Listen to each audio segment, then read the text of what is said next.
yeah, we got Drew Wilson in today. He's a tattoo artist from Arkansas, extremely talented. I've got a tattoo from him. Abe and Austin do. Sean does. Jordan will in the next coming months. We're going we're to all going to Arkansas, get baby. more tattoos from him. Avid fly fisherman. Very good at that. We have talked about maybe taking a trip up to Arkansas and maybe getting on some local areas with you. If you want to deal with this circus, because I don't know, that's the nicest way of describing Stormwater Creek at this moment. But yeah, we're gonna talk fishing. We're gonna talk tattoos. We're gonna talk about other dogs. We might talk about dogs. I don't know. I don't know if you have time. Maybe we do it. Yeah, I don't have a dog. Yeah, I'll get dogs. I got 2 dogs. I'm down with some dog talk. We got We just lots had of a dog dogs. meeting over here. It was pretty crazy. So you got into, obviously you've been fishing since you were a child. It led you to other things. I think, I'm not sure about Jordan. I know I skateboarded when I was younger, which the culture of that introduced me to a million different things. Yeah. I guess the connection between your history of skateboarding and then getting into fly fishing and fishing even more, how did that connection? You said there was another pro skater that you were buddies with, and he was a fisherman and was just like, hey, come fish more, or how did that end up happening? I worked in a skateboard shop in Little Rock, Arkansas whenever I was 18. I was there for a couple of years, and there's this guy's name's Judd Ferguson, and he was pro for the company Zero. If you ever saw the video Misled Youth, he had a half of a part in that. He broke his ankle filming his parts in the extras instead of in the main video. But I mean, that was like the most iconic skateboard video, and this guy was from my hometown, so he was a hero of mine when I was a kid. I had a poster of this dude on my wall when I was 14, probably, skateboarding, and he came into the skate shop I worked at one day to get some stuff, and I started talking to him, and we became friends. And he had, quit being a pro skateboarder. He still skated, but was a full-time tattooer.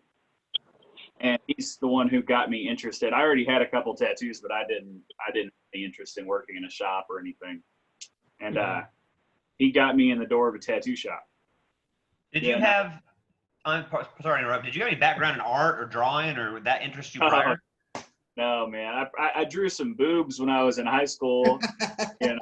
Like probably from like elementary on.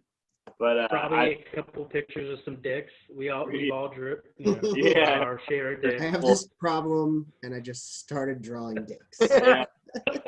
I wrote graffiti before I started tattooing, but I wasn't good at it. I just was a vandal. I didn't have any artistic skill. I think that learning to draw is like learning to do anything else. It's just like, I always compare it to learning to ride a bike, but not in the sense of once you learn, you always know, but in the sense of like some people need training wheels, and some people fall down a lot, and some people don't fucking ride bikes. And I didn't learn to draw very easily. I mean, I've been working in a tattoo shop for 12 years now. I don't think I really knew how to draw until maybe 2 years ago. And I'm still learning every day, trying to figure it. You obviously, you said you've been tattooing for about 12 years. We talked about this before when you tattooed me. I was in the industry for a long time as well, and I tried my hand at it, and even recently tried my hand at tattooing, which we'll discuss in a little bit. But yeah, drawing is not, I mean, there's some people who have the natural talent for it, for sure, but I was one of those people as well. It's like, all right, cool, like I'm going to really have to sit down and dedicate myself to it to learn this skill. And it's something you might agree, like you have to constantly work on and keep at, otherwise it's a skill that kind of fades away. Is that the case with kind of what you're saying about your drawing technique? I think a lot of learning to draw is based around learning formulas, because everything is extremely formulated in tattooing, at least. Like if you're drawing a rose, It's generally like a circle with a bigger circle around it is what you start with. So like the center of the circle is your bud, and then you draw out to the outside of the circle is how your petals lay out, so that your dimensions are correct. And the thing that made it so difficult for me to learn to draw is I didn't have anyone explain it to me simply to be like, just learn the formulas. But now that, I mean, I don't draw a bunch of shit. You ask me to draw a panther head, it might take me 30 minutes. But if you ask me to draw a brown trout, it'll only take me 3, because I've drawn so many that I have that formula kind of dialed now. Man, I wish I could just show you, because I could draw, with the trout, it's just shapes. I just draw like 7 triangles and a line, and then from there you can turn it into one. I guess you've seen, Abe. Didn't you get yours drawn on? Yeah. Yeah, you drew mine on too. Okay, cool. I think cool, all of us got ours drawn on. Yeah, Yeah, I got mine drawn on too. Yeah, it always starts with just like real standard, just shape, and then going from there, you know. But learning those formulas, I think, is the hard part. And once you have those, I think it's pretty easy. Right. I always think about making videos to show people how to do it, but then I don't want anyone to take my job from me. Yeah, exactly. Sean, do you think that that's the same thing with fly fishing, that it's really just kind of a formula, and once you kind of get that formula down, you can really start to take yourself to another level with fly fishing? Man, I don't think it's quite that. I think it's more, nothing beats experience. I mean, people ask me all the time how to become a better fly fisherman. It's like, go out and fish. Do it. Yeah, And muscle memory. So there's another podcast I listen to, and the guy's Dr. Wilneck, and he's like, people ask him how you become better at BJJ. He's like, well, you have to suck first before you become good at something. So, you know, it's like my guide trips. I get rookies out there like, well, how am I going to become better? It's like, well, this is a good start. You're going out and fishing, but Hit yourself in the back of the head with the lure a handful of times. You'll learn to Right. stop What was that doing you it. said? You know? Jordan said something like that last weekend. We were changing that wheel hub. It was that you were saying that you got to fail at something 1,000 times to be good at it. I can't remember what you were talking. Who you said quoted that? He says, in order to know how to do something right, you have to fail at it 1,000,000 times to know how to do it right. Yeah, and I mean, even, you know, I didn't tattoo piercing apprentice wise. You know, I had to do quite a few fucked up piercings to get to the point where I was like, hey, I've got this skill locked down. And Did you do Joe Exotic's eyebrow ring? No, God, no. That thing was hanging on by a I don't thread. want to talk about I that. missed the mark a little bit. That thing hurts me. That thing When I saw it, I cringed. it accurately represents, you know, Oklahoma, right? barely hanging in there sometimes. Barely. God. Crazy. But that same sort of etiquette, I guess, or technique, you know, I guess idea with tattooing background, I'm sure was something that was easily applied when you got into fly fishing. You know, I'm sure I don't fly fish. I'm intimidated by it. We've had this conversation before, like, what? You know, like I'm a conventional fisherman. Me and you have talked about that. I mainly fish for bass. If we go up the broken bow, you know, I know how to fish for trout with a spinning rod. Fly fishing just sounds terrifying to me.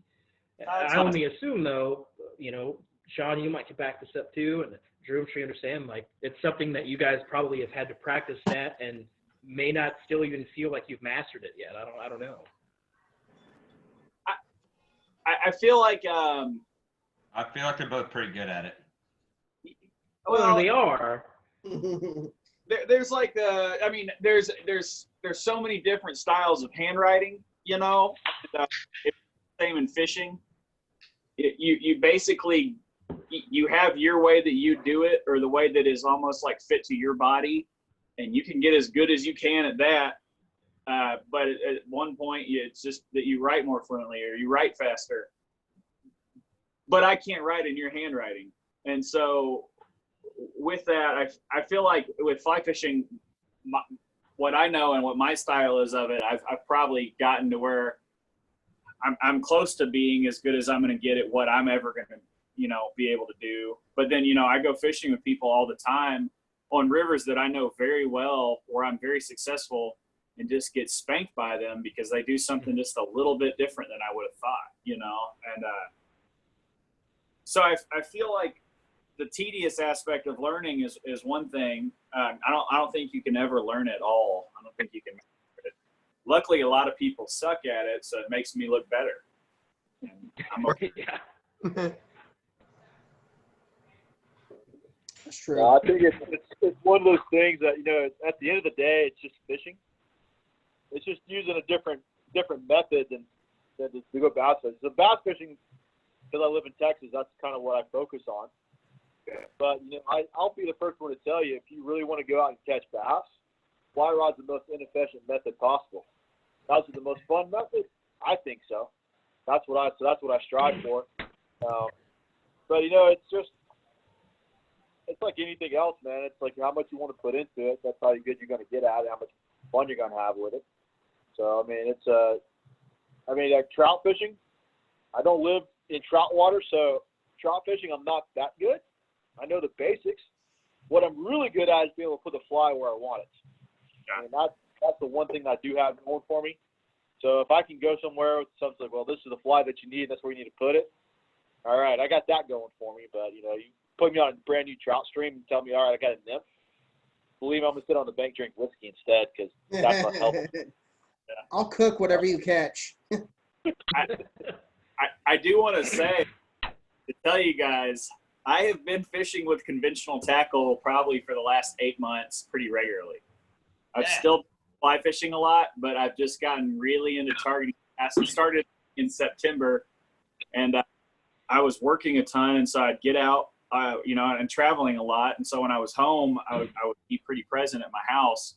So I would just bass fish at night on like local golf courses and in people's backyard. Golf courses, man. Yeah. So I started using conventional gear because, you know, you can carry a 5-foot rod and you can reel in quick and run if you get busted when you're trespassing. So I like really got into it, man. And so I'm still doing it. I put up a 5-pound bass maybe a few days ago on maybe a week ago on Instagram that I caught at a pond that is 6 minutes from my fucking house on foot. Yeah, it's on someone's land. I might get shot out there one day, but I can walk there in 6 minutes. Like that. Yeah, Mimic rules. Yeah. I'm happy to be conventional tackle fishing some now, though, because I feel like I've gotten a lot closer to my roots as a fisherman instead of getting closed-minded or sectioning myself as just a fly fisherman. Word. I don't think bait fishing immediately or bow fishing again or anything like that, but I have been using spinning gear regularly. I haven't told anyone that. Wrong with that. Now y'all know my I think secret. it makes you a more You heard well-rounded. it here first, people. Yeah, you heard it here. Yeah, last year when I went on my I'm just gonna fly fish run, Sean was like, yeah, I'm using a bait caster run. So Yeah. it's you know, Abe caught his first fish on braid last night. I did. Yeah. I I'm think I'm braid. sold. What were you doing? What were you targeting? Just bass on a pond, just with a frog, and they're hitting top water, so we threw out, caught a pretty nice bass on top water. When you get down here. Yeah, and it'll honestly probably be late summer at this point. Dallas is number one on my list when I can start traveling again. I've done really well in quarantine financially. Like I haven't really taken a hit from not tattooing because I've been selling a lot of artwork. So I mean, we got stuff coming soon. I ordered last week. Yeah, thank you. I'm packing up. Yeah. I've got my second order on the way. I can travel more than I do. If I worked less here, I might travel more and then just sell art more. Hopefully, learning when the government tells you can't do your job, kind of puts everything in perspective as to where you need to be headed. So I want to try to sell more art from home and travel more to tattoo over this next year or two. That's awesome. So you're traveling, you know, obviously tattoo artists, a lot of your traveling, I feel like from just a short time that I've followed you on Instagram is centered around, hey, I'm going to go do this convention or anything like that. Do you try to center these tattooing trips around places where you're going to go fish? or Yes. you know, like you're coming to Dallas. I don't know. Did you get to fish last time you were down here? I did not on the way down, and on the way back up, I fished a little creek in Oklahoma. That's like a little smallmouth creek. But no, that trip was my lady got sick on it, and then on the way down to Dallas, my mom had I can't think of the name of the disease. You get like pockets in your intestines, diverticulitis. So when I was to drive to Dallas, my mom's like colon ruptured in Little Rock, and on my way down there, so you drive from here to Fort Smith, and you take either you go right at Fort Smith to go into Oklahoma and head down to Dallas, or left to go to Little Rock. And I pulled over in Fort Smith, and I sat on the side of the road for like an hour and a half, waiting to find out what I need to do for my family, because I had a bunch of appointments down there with you guys. Word. So my drive down was a little bit different than I planned, and then afterwards, my drive out was a little different. But I did get to fish a little bit. It was like probably an hour. Dallas is the only place I've gone that hasn't been based around fishing. But it's also the closest place that I visit to my actual home to tattoo, because I'm only 5 hours away. I usually don't do guest spots that are less than 10 hours, just because usually people can just come up here. But we feel special now. I just I like Dallas. I like the shop there. I like those guys. Everyone who gets tattooed in Dallas is cool. Everybody is like fucking hangs out at the bar and drinks beers halfway through the day. And you just don't get that here, you know. We don't even have a bar near our shop. It's very, very different. I like being down there. I would that area too, that Bishop Arts District, man. I'd probably live there. Maybe. It's changed a lot. It's still changing. Yeah. I heard it was real hood just like 5 years ago. Oh, for sure. Yeah. I mean, a little more than that. And I'd lived down there prior, and it definitely, I mean, changes every year. Probably since you've been here, some high-rise apartments have gone up and stuff, and crazy. Oh, for sure. I mean, I fish right around there. I was telling you, Abe went with me. You know, I think Austin was getting tattooed, and me and him ran to the pond where I caught my PV out. It was a 5.5 pound bass out of that pond.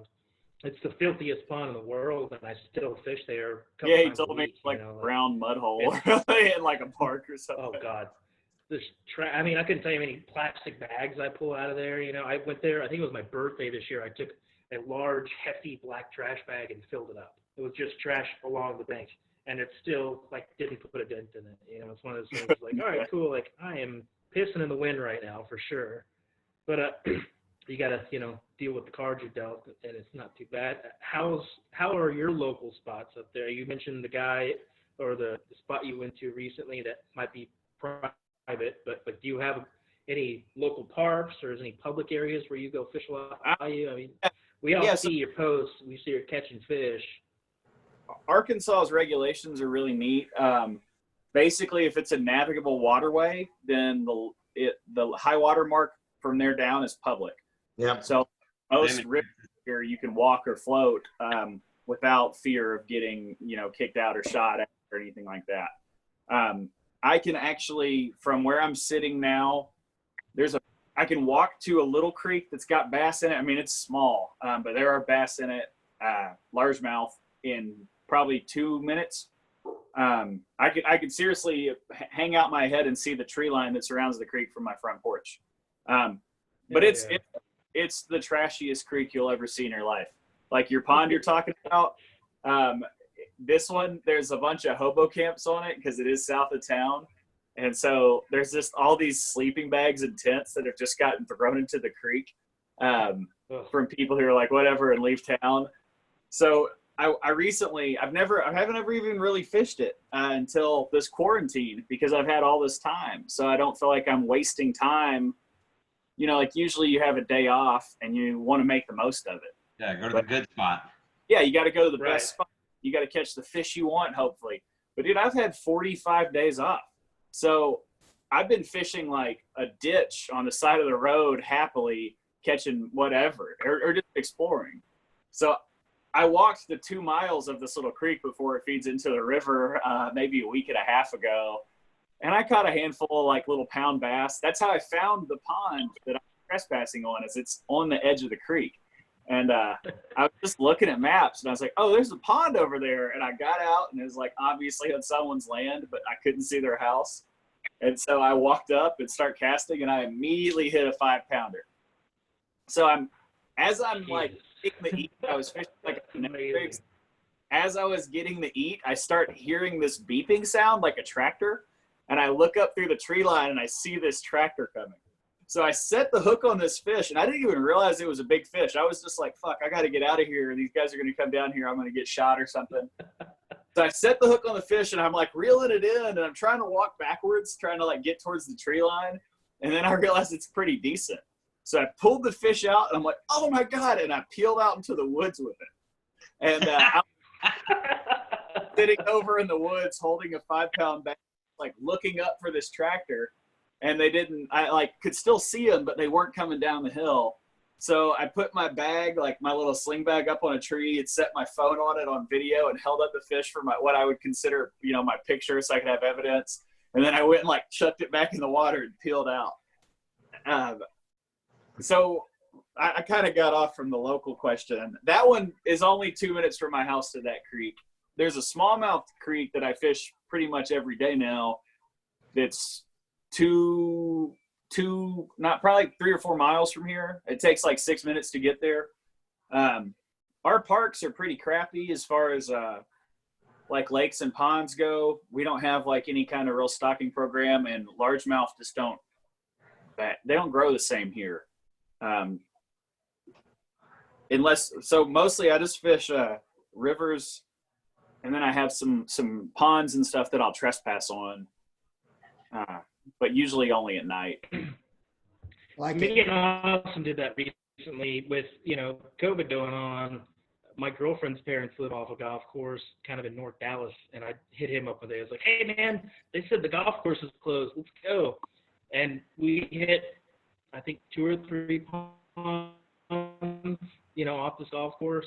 I caught a decent, 2 1/4, and I caught a smaller, maybe a pound, under a pound. This dude pulls up on his golf cart, and Austin's like, we're about to get screwed with right now. And the dude's obviously hammered. He's like, damn, that's a big fish, man. And it was a dink. It was not big at all. Yeah, he was midday Scotch drunk, no doubt. He's like, holy shit, there's bass in there. He goes, that's awesome. Like, he was so stoked, and then just in his golf cart. Oh, that rules. I got almost busted night on one, and I was out there, and all of a sudden I see flashlights, and man, I hit the ground. I was like laying. I wear all black and like go fishing people's front yards on golf courses, and it was just a couple that was just like walking around, walking their dog, But a lot of times I feel like I'm going to get in some serious trouble on this. I mean, what authority does a golf course worker have? Right. Yeah, same thing. Like, what are they gonna tell you? Like, hey, you can't fish here. All right. Yeah, Okay. we jumped into a swimming pool at a hotel in Orlando, like at 2 in the morning, 3 in the morning, and just were hanging out. I mean, not doing anything dumb, just hanging out, talking. Security guard comes up. He's like, "Hey, you guys got to get out." We're like, "All right." He's like, "Hey, I need y'all to hang right here for me." We're like, "Nah, bro, we're out of here." Like, what are you gonna do? You're a security guard. I called the police. I need you to just wait here. Hey, we hang out till the cops come? No. Yeah, exactly. Are you gonna detain me? Because that will turn into a fist fight. Yeah, exactly. Wait till mom gets Your here. hotel. Yeah. Yeah. Dad. Corpus, like we used to surf all the time. We'd just like show up to hotels, jump in the pool after being in the salt water, rinse off a little bit, get busted by the security. Peace out, man. Yeah, totally. And we're out of here. As long as you're nice. Most of the time they're like, whatever. Yeah. Like, Hey, y'all can't be here. All right, man, we're out. Cool. Later, man. that happened to me at campus I think it's Cedar Valley campus that I go to, or Mountain View, whatever, Dallas Community College. And You should know what semester college started, you're obviously, going to. Huh? You should know what college you're going to. It's Dallas Community College. I don't know which campus it is. But yeah, I'm going to a I school. go to a class there. Yeah. It's math. I'm a learned doctor. I'm a learned doctor. I go to college. I go 4 times. I don't know. But I'm a cop burying was you. across the field from me. I'm burying you. Oh, God. We're real Rabbit big hole. stepbrothers. Dave, I wish you were here because I want to hit you with a sock full of. One of the biggest reasons I didn't want to be there is because of the threat of physical violence constantly put on me by the 3 of you. You see this new height, man? I catch lunkers, bro. You better watch out, man. I'm coming. Oh, okay. 2020, bro. Anywho. Winning. Anyways, yeah. So the cop yelled at me from across the field, and there was like 3 ponds on campus, and I'm thinking, like, I go to this school, who cares? I'm fishing wacky rig, which, you know, we're backpedal a little bit. We were talking about techniques from other people. I never fished wacky rig until Austin was like, yeah, dude, try wacky rig. It's awesome. And I was like, yeah, screw that. Texas rig all the way. And I tried wacky rig, and it's like, okay, I got a wacky rig. Like, it's set up. I've got, 4 poles in the car with 4 different setups because you never know. But yeah, I caught like 3 fish, and he yelled at me to get off the pond. And sure enough, I walked around and finally saw the sign that said no trespassing, no fishing. Like, oh, sorry, man. Like, I've always got that fear, like, okay, if I get in some serious trouble, but like, how much trouble am I really gonna get in? Yeah, like, am I gonna get a trespass, or am I gonna get Done a ticket? some legal You know, things. like, This is far from the most. Oh yeah, this is not even the tip of the iceberg of a Yeah. legal thing. It's funny going back to what we were talking about earlier, like talking about skateboarding and stuff. Like I also skateboarded when I was a kid, and when you're a kid, it used to be like I was braver. this, and they did so much stuff, and you're like, oh man, you grow up to be an adult, and now you're fishing on a pond. Oh God! Oh Yeah, God! skateboarding. She's Yeah. not a crime, I was man. way more brave. Not a Yeah. crime. I've wanted to do a fishing is not a crime design. I went to a convention in Mesa, Arizona, a couple years ago in January, and all the fishing in Mesa is either bass or carp, you know, in like the Phoenix area. And so this guy some guy who was a buddy of a buddy, picked me up and took me to go fish these like local ponds for mirror carp. But it's all like homeowners, it's not even police. And we'd go from pond to pond, we'd go get a fish and get kicked out, and then go to another pond and be like, oh, I know this other spot. Then it totally felt like when I was a kid skateboarding, you know, because it'd be like some old out of breath dude walking out of his house and be like, fish here, you know, and like, You guys got to get out of here, okay? Oh, don't let me call the law on you. One of my favorite things about trespassing the fish, I always call it trespassing because that makes it seem more fun. There's your design. Tattoo idea. Yeah, Another I like tattoo design. Yeah, I like it that you're not supposed to do it. You know, Fun to do bad things with your friends. Yeah, Smoke real cigarettes. Do hood I rat just shit. want to do hood rat shit with my friends. yeah. John? And I'm not keeping the fish, so I'm not poaching. I'm not being Yeah, I mean- unethical. I'm just trying to rip lips and not get yelled at. You know, it makes it Exactly. fun. Yeah. Sean, you got any cool renegade bass fishing or renegade fishing stories? No. Man, Sean lives his life on the up and up. He drinks whiskey and builds stories boats. about He's an me, adult. The locals up in Washington State trade whiskey for salmon with Oh. underage Native Americans. That's awesome. Kind of think that's Yeah. pretty cool. You speaking of, you said a trespassing tattoo. I have this drawn already. This "Go Trespassing" sign. Trespassing. Yeah.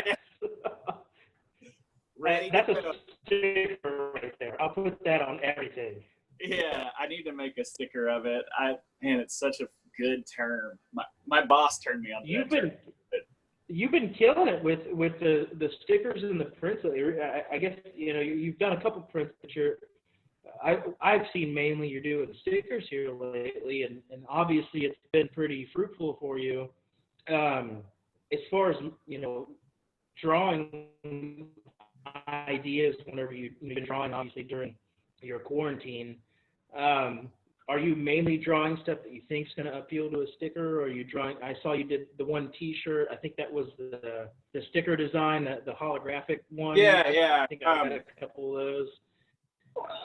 When you draw stuff, do you have like like a premeditated idea, like, hey, I'm going to draw this. This is going to be a sticker. This is going to be someone's tattoo. You know, like the taco trout that we saw. Like I was like, I might have to get that thing. It's pretty sick. I do you have that foresight? No, no, I don't. I generally will draw something that I think's funny. I use my iPad mostly for when I'm doing sticker design. I paint a lot, but I don't. All the stuff I've been posting has just been iPad illustrations. I'll just like sit on the couch at night with my girlfriend, and while we're watching like some dumb movie, I'll sit and draw. And if I think of an idea, I'll just try to get it out quickly. And if it gets a good response, I might turn it into a sticker. If it gets a crappy response, I won't. I honestly base everything on that because I don't want to. My minimum order I make for stickers is $300, and so I'm generally going to spend at least $250 on a 7-inch sticker if I'm going to get it made, and I don't want to make one I can't sell 300 of.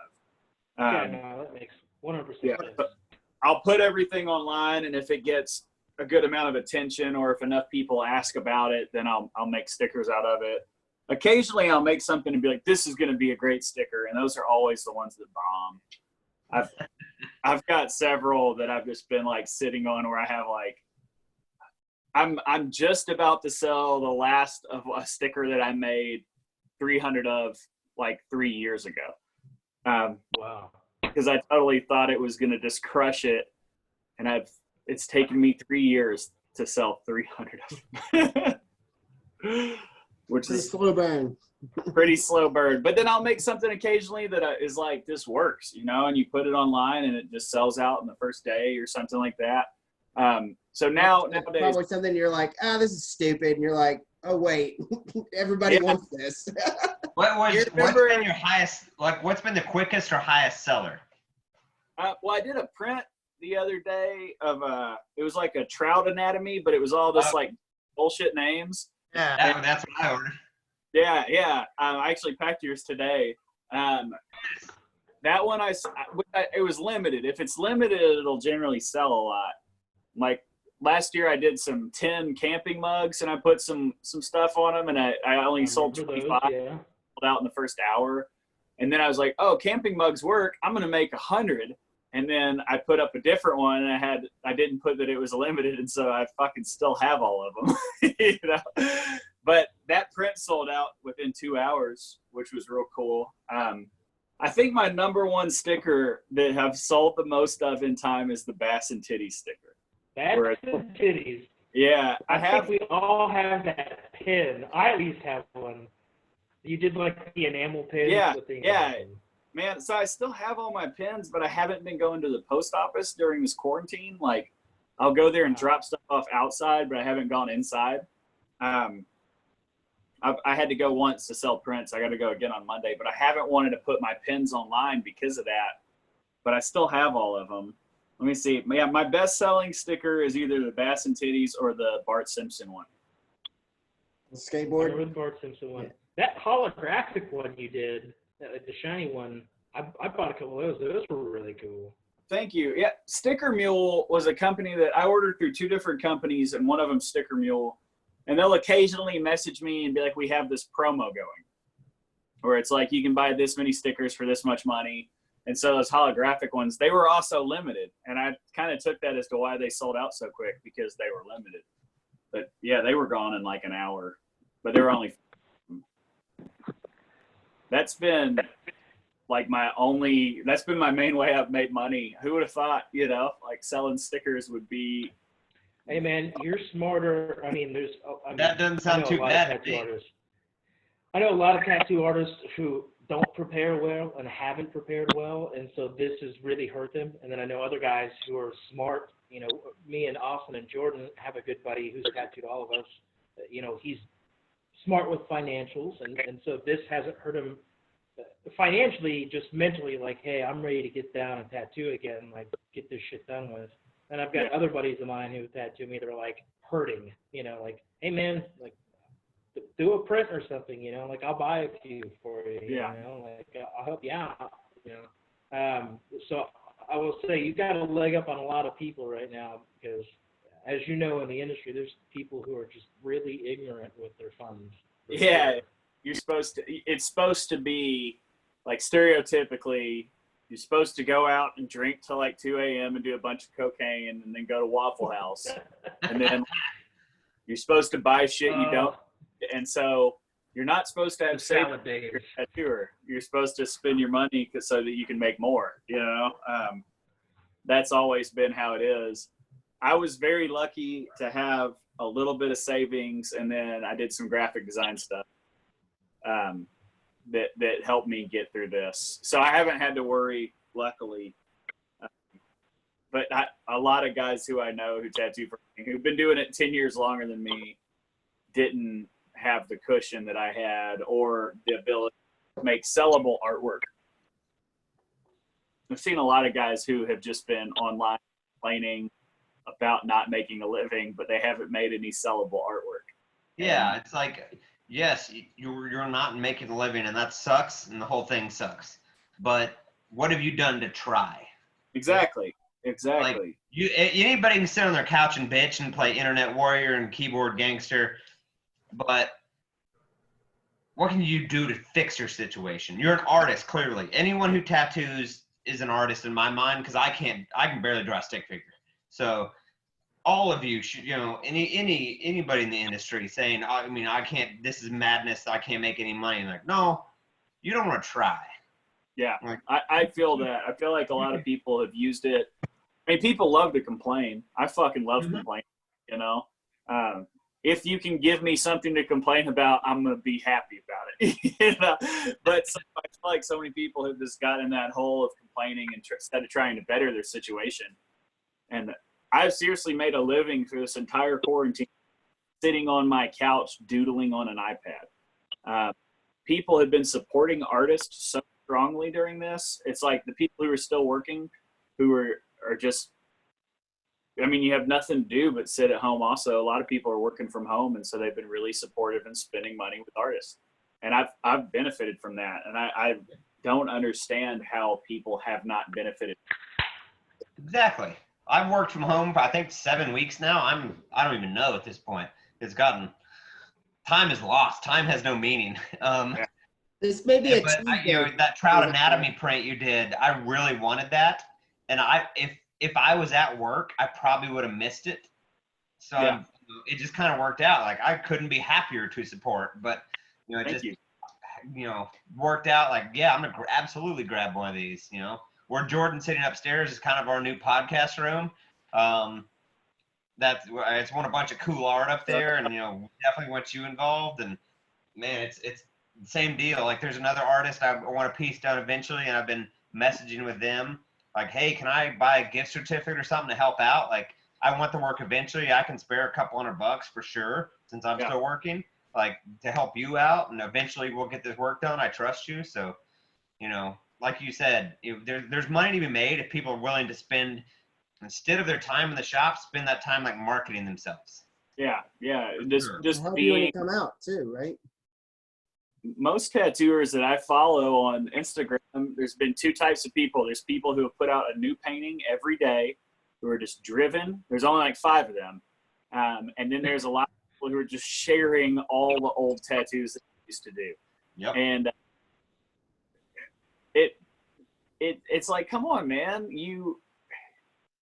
I've always looked at tattooing from like a standpoint of a fanboy. So I'm always looking at these guys who are phenomenal and just being nothing but impressed. And so to see those guys just kind of wallow in self-pity and be like, well, I used to do this job and now I can't make money. That's like, fuck. I mean, I guess you're a tattooer because you didn't want to work that hard. But also fucking paint something or make something to sell. Everybody will buy it, I don't know. Anybody who's made a significant time as a tattoo artist probably has some sort of a following. Yeah. So they could probably market themselves like, hey, getting through this, I'm knocking out some prints. And if they truly have a following and they're truly a good artist, I feel like people would buy that, as I think you've demonstrated very well. Absolutely. My lady just poked her head in the door, and I was trying to wave her in. I think she thought I was trying to wave her away. I'm going to let her know she can come inside. I'll be right back. So Sean, how are things going with you guys at the shop? I mean, kind of same thing. We've been noticing that you guys have been keeping busy with guiding and taking people out and just the kind of the service level of delivery to the car if you need something. How have you guys been handling this whole nonsense?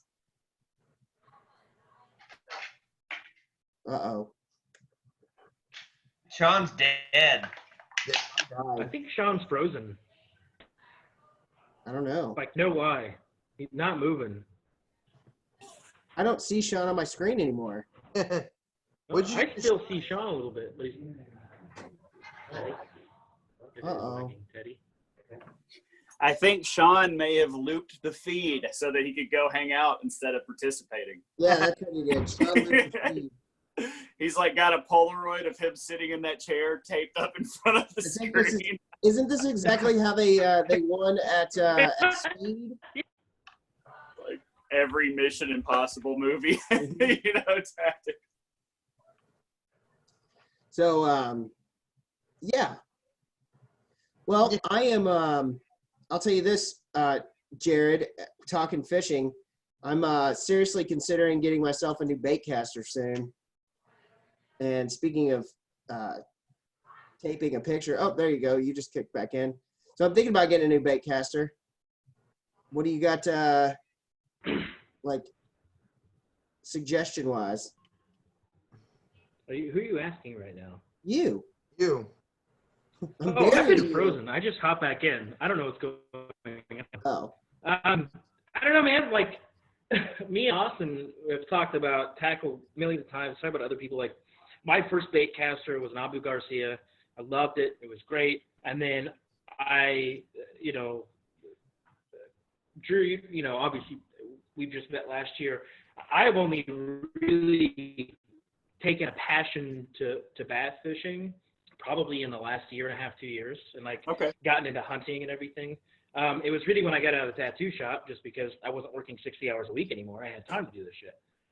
So I got an Abu Garcia. It was awesome. There was a Black Friday sale. I got like a Lose combo. It was rad. And then I decided there was this smaller company on the West Coast that I was like pro staff with a little while called Uribe, and it has the eyelets like reversed on the rod. I love that thing. Like, I don't ever get tangles on my eyelets. But I ended up buying a 13 fishing reel off eBay. It was on sale, and I love that thing. Easy to dismantle and clean, and it's very smooth. I ended up buying another one. I just recently, when the quarantine started, I went to Bass Pro and bought a St. Croix, like, heavy action. I wanted, like, to spend some money on a nice rod. I don't know, man, like, do your research, but in my experience, I mean, the Abus, the Lus, the 13s. I'm sorry, I jumped away to grab another beer. What's going on? He's considering a new bait caster and is asking for advice on what he should get. 13 fishing, I would support. I've got a Fluger because I love Fluger spinning. In my mind, a Fluger spinning reel cannot be beat. $60, you cannot beat that spinning reel. The bait caster is fine. I've got Jordan's Abu Silver Max that I really like also. But, man, yet again, 13 fishing would be what I would go with for sure. My 13 fishing is my favorite reel that I've used for a bait caster. I have it on a 13 fishing rod. Fantastic rod. Drew, you said you've been using conventional gear lately. What's your, I guess you said spinning. What's your normal brand of your set? Oh, you're going to love this, man. You guys are going to love it. So because I have, been dabbling, I haven't really, gone all in. So I bought some nice rods. I honestly couldn't even tell you. You're building it up right now. I'm getting excited. Yeah, I can go look at. I couldn't even tell you the names of the rods I've been using. I went to Academy Sports. I bought some rods that were $100 to $140 a piece, and then that's a solid rod then. Well, then you're spending some money. That's good shit. Well, fly fishing's so expensive that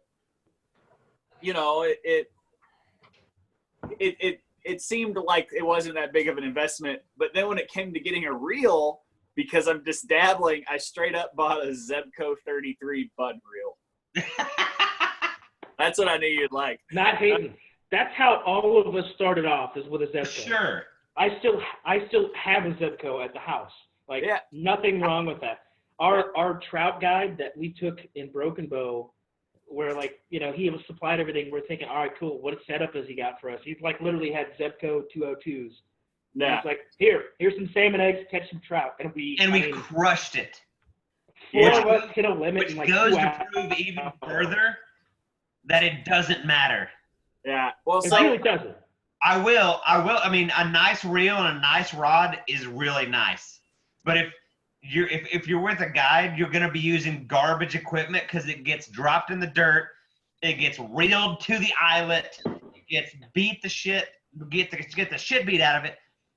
But for your personal use, yeah, spend a little money. I mean, I don't own a $140 bass rod. I mean, I had a nice Abu micro eyelet casting rod, and I broke the tip off. Bought this Bass Pro cranking stick, medium heavy, that I really liked. It'll all catch fish, man. Yeah. So I have 2 rods that are mine and one that I got for my lady, and the rods are they're fucking so nice, man. But the reels have been so simple. And I have a lot of experience fishing with bait casters and fishing with like open face spinning gear. But because I just want it to be simple, and I just am dabbling because I am like truly, I like to fly fish so much, you know. So I straight up, I bought that Zebco 33. After I wore it down, I started looking into what button reel I could buy that was like nicer. So I got a Zebco Bullet. And then, I've just been sticking with the button reels, man. On that Zebco 33 in September, I had a week where I had a 5-pound bass every night of the week, 7 nights in a row. Holy shit. Yeah. Jesus Christ. Zebco 33, man. That's where it's at. It's the ticket. Oh, Jared went outside. Sorry, I moved outside. Zebcos are the shit, man. I mean, here's the deal. Is if you want to keep fishing conventional and go pretty simple and spend a little bit of money, like I said, a Fluger open face spinning, I would say 2500 series be easy. You get there at 35, you just spend $60. Yeah. 9 bearing system. I mean, we've got 3 or 4 of them between me and my wife. You can't break them. They're awesome. Yeah. The one thing about those button reels is when they break, they're fucking done, man. Done. So There's done. no working on them. They just Where hit you the think wall. about those, like $15-20. Yeah, that's the thing is until it breaks so that I'll get another one. I mean, I've bass fished pretty much religiously before I started fly fishing. That's how I've had this bass on my hand for 8 years. It's basically a Bass Pro logo.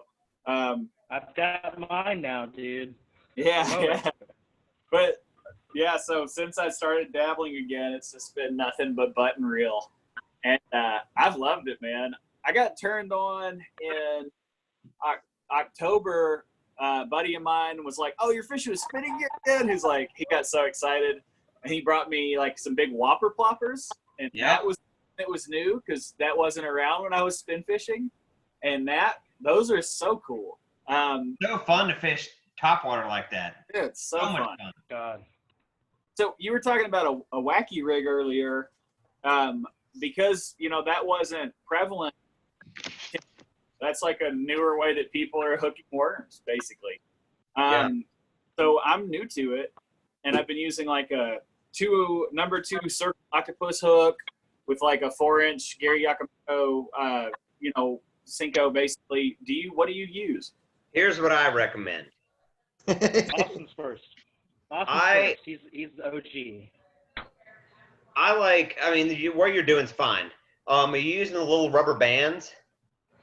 Or you run it? So running it through the worm is perfectly fine. They make these it's a tube. You slide your worm in it. You slide the rubber band on it. You've probably seen them. They definitely have them in their academy.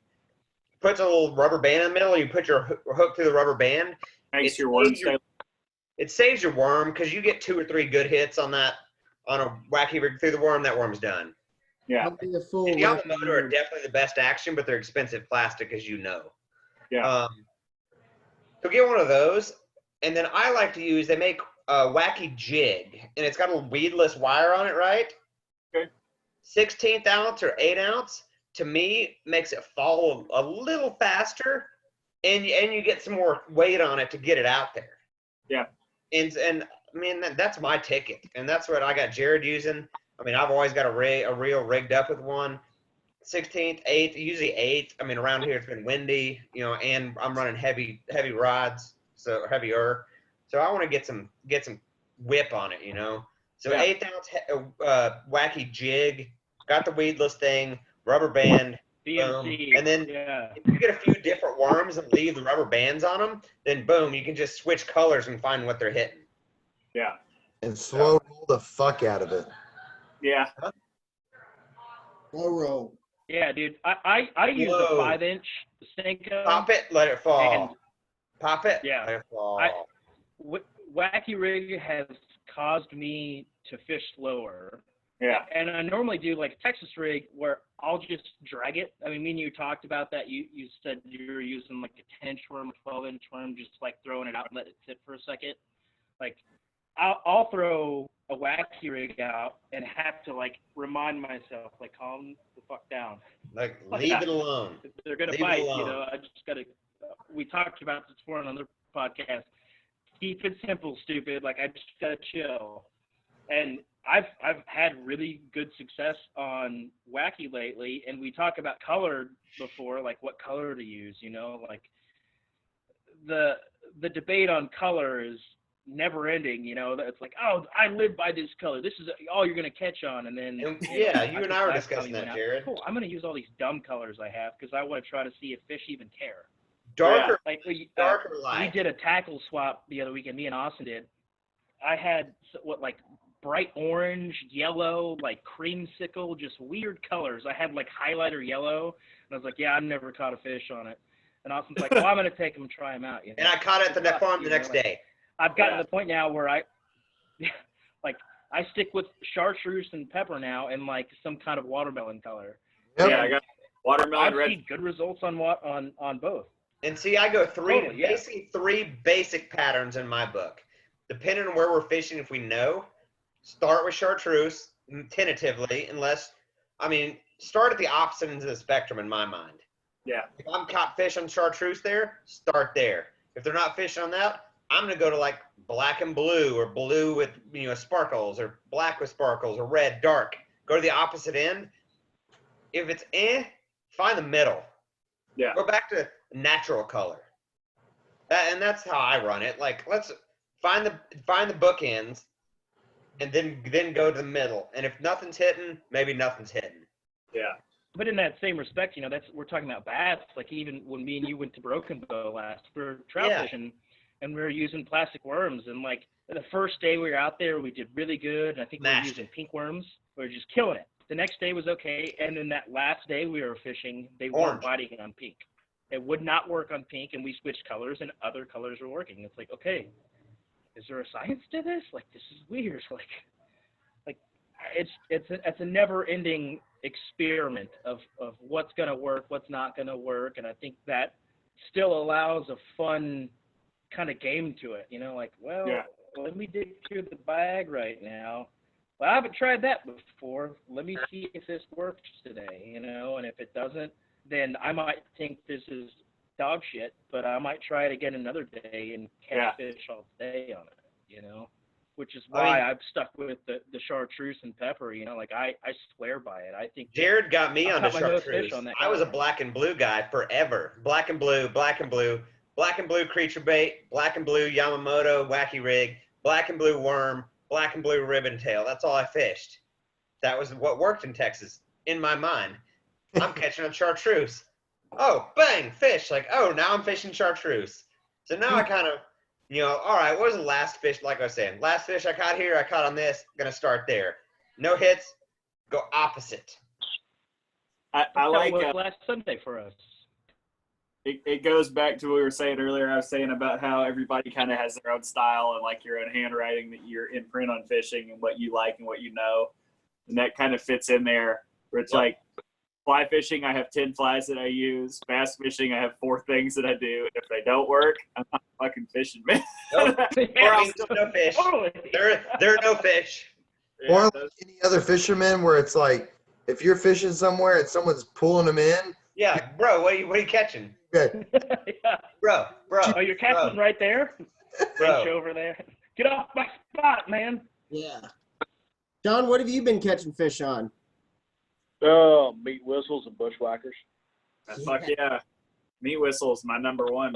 Is that real? Are you Yeah, being meat drunk? whistle. No, Yes. it's real. So yeah, Oh. so the bass on the guide trips, I tie up there's a fly called a bushwhacker tied on a jig hook, like a cone head for weight and rabbit strip off the back, some rubber legs. Like a rabbit zonker? Yeah, similar to that. So, but yeah, Meat so, whistle. Holden's Fly talking wouldn't out of his go, John. ass right now. No. and so They taught me so this because last it's on time. so because they're tied on a jig hook with a bullet head for the weight, they're super weedless. So black and olive, depending on if it's a bright day, I fish the olive. If it's a dark overcast day, I fish the black. So that's been like on my guide trips at the ranch that I guide on. That's kind of been like the go-to. And then on the Brazos trip that I just got back from, there's a fly called a bushwhacker, which is tied on a worm, like a G-lock worm hook. So we'll tie those olive over white, chartreuse over white, and like a bluegill. And those have been doing really good because you can throw them up in any type of cover. They come through just fine. And then the other fly that's been really good on, like I did a trip on Whitney and this last Brazos trip it's called the Deaver, but it looks like a bait fish, like a swim bait almost, tied real heavy with bucktail and but shad and then bluegill. That's the predominant baits, man. Man, there's a bit of Yeah, I the know, olive, right? shad or bluegill. You're going out for bass, Sean? Yeah. Yeah, bluegill spawn's going right now. I've noticed it hardcore at some of the local spots I go to, and I've been searching for like a bluegill swim bait because I know I'll catch some decent fish on it and just can't find anything right now. I went to Bass Pro Friday and could not locate a bluegill pattern swim bait, which is annoying because that's what bass are targeting right now, obviously. Yeah, but like this, the Brazos trip I just did this week, fished a lot of shad patterns because there's a lot of like redfin shad in the river, and that's what I caught my 9-pounder on. Did I tell you about my 9-pounder? No. On Sorry, fly? what now? You caught what? Where did Yeah, you catch this? What did you use? I need to be there. 9-pound river bass on fly. No big deal, huh? Yeah. Just another Tuesday. Apparently, if I'd actually taken a picture with the measurement stick next to it, it would have been a Texas catch and release record on fly. Oh, wow. I'm not bragging. But, no big yeah. deal. Hey, man, if there's no pictures, it didn't happen, okay? Hey, it's Pictures it ain't didn't bragging if happen. it's that, Sean. And then I caught the long-nosed gar that reached up and bit me, so I now have like 3 bite marks I on my saw neck. that one, yeah. On your neck? On my neck, yeah, I had a gar. He reach- posted so we were a trying to picture hit the it, other it day. up, and, like, nicked my neck. So like, Jeremy Wade's like in search of his river monsters. River like, monsters. Yeah. River monsters. Bullshit. I got photographic evidence that you can get attacked by a gar. It drew blood. I'm just looking up Of this course, it's map. not- Look at that. Is that the one? no, that was a client. What are you So I doing? put up I put it up on my story. So it's I put it up on my story a couple days ago. I'll do the full report, but yeah, it's a 9-pounder on fly. Don't be holding out on us, man.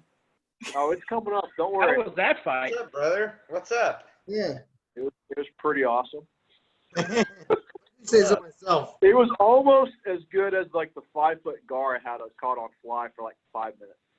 Can All we right, talk well, about it's gar fishing? almost sundown. I gotta go fish. Can we talk about gar fishing? Because we've talked about going soon, and now all of us have some time, and we got cut bait, and we need to go do this. Drew, have you ever caught gar? Have you ever fished for gar? I fish long nose and common and spotted, but our alligator gar in Arkansas are really limited. You have to actually get a tag, I think, to fish them.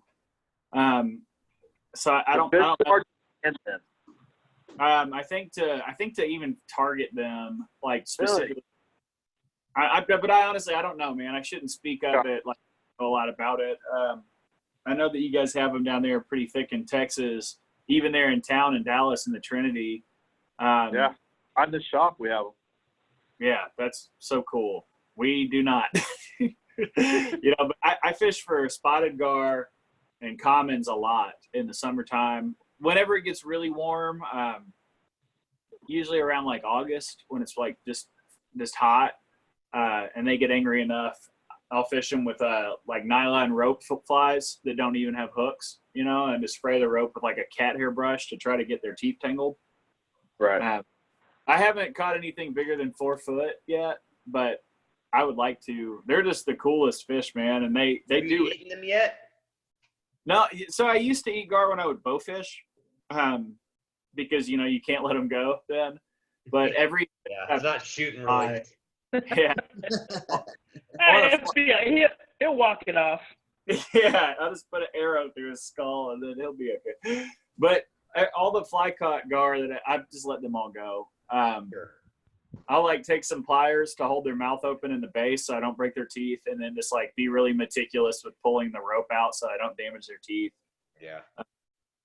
But if I bow fish for them, we used to take 2x4s on the big ones and hammer them into the side of them and take a fillet knife down their spine to just get the back strap out, because that was pretty much what gar were good for. Yep. Then we gut them, cut off the head and tail, put the whole thing in a blend, like pieces of it in a blender, scales and all, and grind it up to like a paste, and then make hush puppies with them. Holy shit.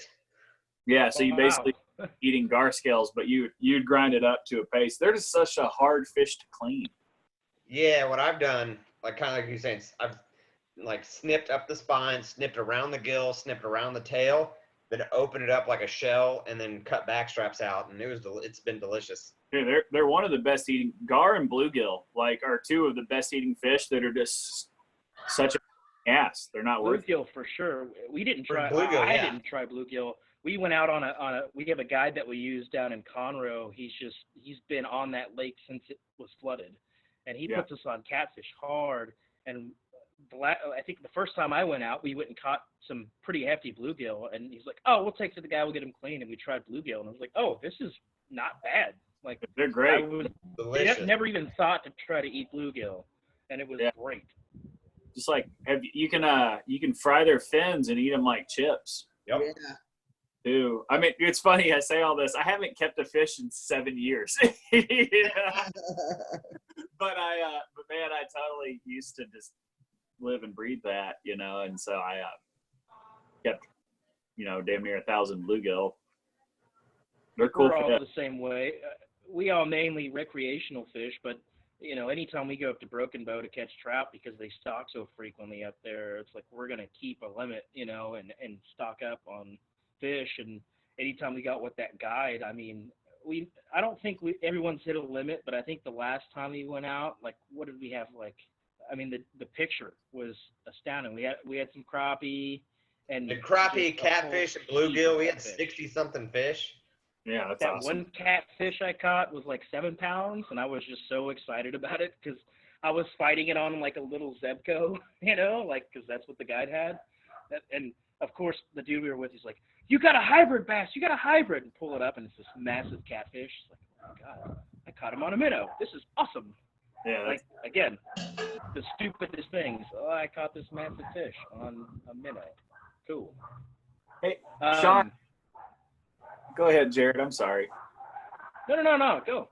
Ask me a question. I had a question for Sean. Yeah, man, I saw that you caught a permit. Yeah. What did you stick him on? Look at you smiling. Finally, my permit. I get to talk about my permit. Oh my God. So that was permit number 7. Okay.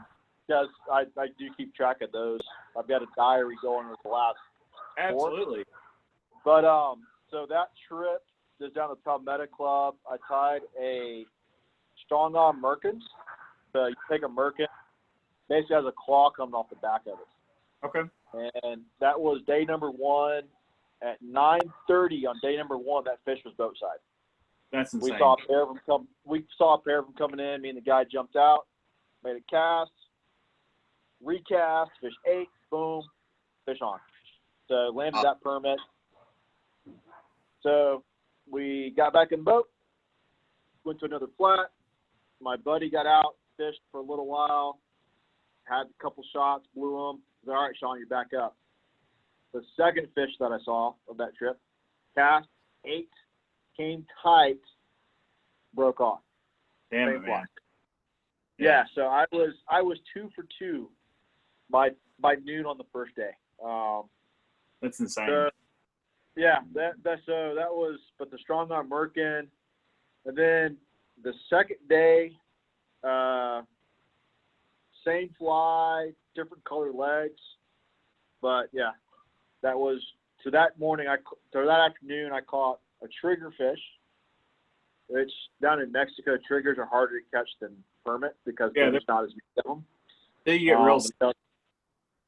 Yeah, and then but then I was cool with permit coming in, threw another fly, boom.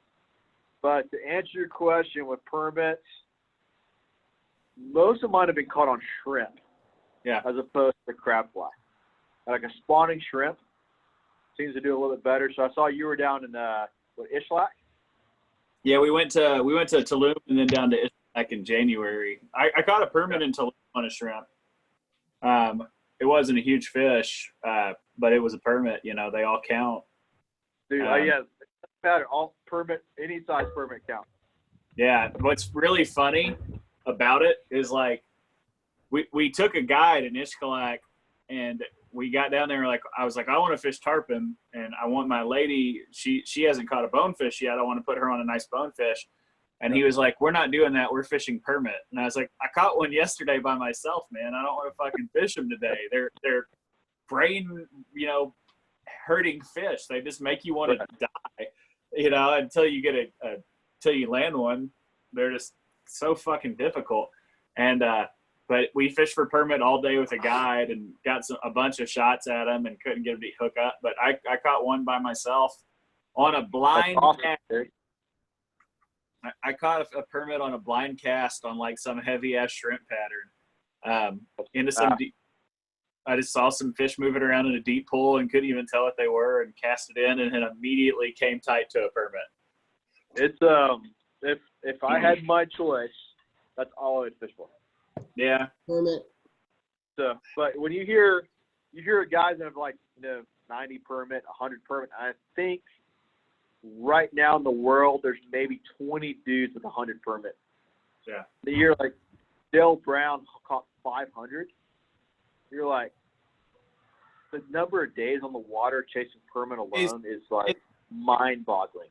Is he the author of that book, Passion for Permit? No, it's not him. Oh, look it up. Yeah, that's another dude. No, Dale Brown passed away, and probably 10 years ago. Okay. But he caught 500 in his lifetime, which I'm averaging. I think I totaled up. I'm on one permit per 4 days. Okay, that's not. That's my average. But yeah, so that trip, my last trip, there were 2 guys at the lodge. One guy had 130. The other guy was like a number 97.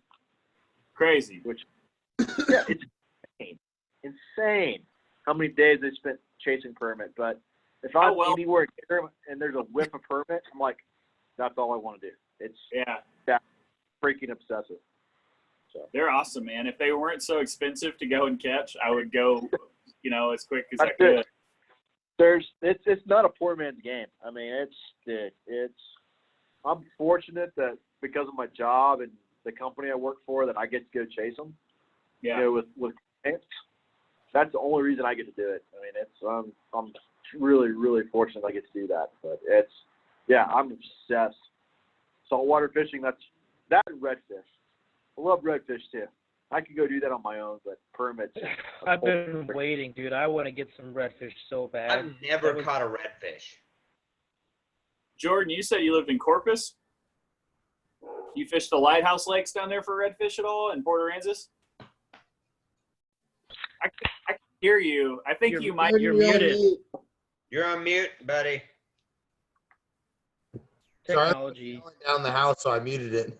There you go. Yeah. Yeah, I never really fished for redfish when I was down there, except for on the jetties. We fished a lot of shark and stuff like that while we were surfing.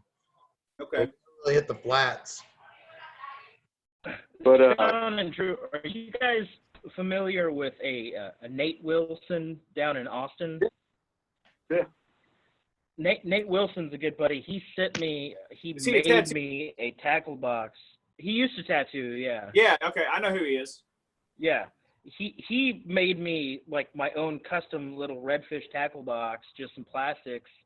And the whole plan was, before all, quarantine COVID stuff went down, I think last month was supposed to go down to like Port Arthur with him because he's from that area, and he was going to put me on redfish. It's the one fish I haven't caught that I'm just like gunning to catch next to smallmouth bass. I've never caught smallmouth, obviously. They're the coolest fish, man. Smallmouth are awesome, because they jump. Redfish don't jump. But, man, they eat so viciously, and they just want to eat everything, and then they pull so hard. And they're sleek. They're not slimy. They fucking look cool. They look aerodynamic. They have those spot patterns. They're so cool. They're super cool. Wish I was closer to them. Let's take the boat down to Corpus. Yeah. The lighthouse lakes, dude. I caught my redfish in Corpus. It was like November, maybe 4 years ago. My aunt passed away, who I wasn't close with. And so I decided I would go to her funeral because it was in Corpus Christi. And I took, I hadn't seen her in my adult life, but I took my kayak with me, and I floated around the lighthouse lakes and fished for redfish for a couple days. And I caught my first few of them down there. That's awesome. Yeah. It was the best funeral I've ever gone to because of that. That's good. So a question I was going to ask earlier to you, Drew, is, we obviously, keep up with you when you're fishing, and we talked about your traveling, tattoo conventions, guest spots around fishing. What's a trip you have planned, or an area or location you've gone to purely just to go fish? Like no other agenda as far as tattooing or anything like that goes, or family? Like what's a fishing trip you've taken?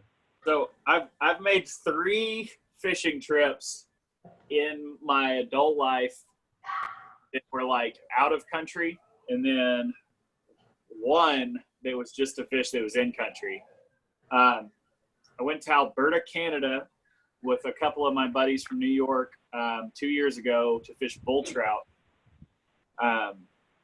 which was hard but incredible. It was hard because none of us knew what we were doing, and so it was like learning all over because they don't think this is normal.